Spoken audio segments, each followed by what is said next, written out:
So it's game time. We've talked about emotions, and now we get to look at kind of the different games that we can play that can help you when your dog is having emotional things going on, if they're in that yellow state. So, do you want to talk about your game first since I've done most of the talking on this one? Okay.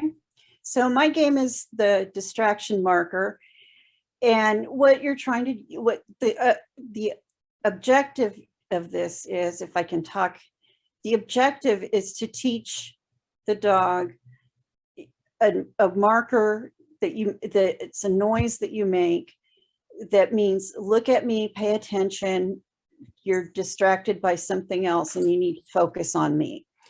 And some people use a kissy noise like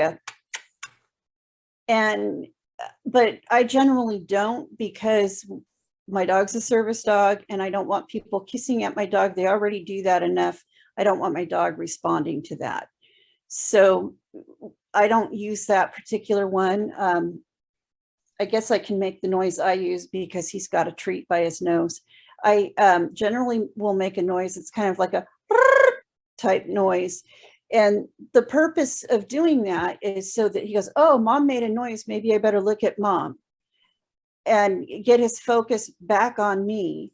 And when he does that, he goes, okay, I'm calm. Mom's right there.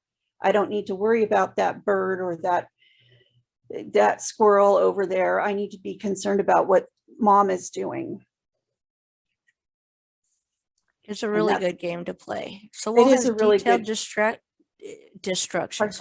instructions and how to teach that game and different tips and tricks for it. So the best way to teach it is just make the noise, and when the dog looks at you, you reward them. It's super simple. And then as they start doing that, start doing it when you take your dog out, and continue doing that and rewarding it. Every time you make the noise, reward them, whether they're paying attention or not. And I only made the noise because the dog has a piece of food right in front of his face that he can get at, but he's asleep.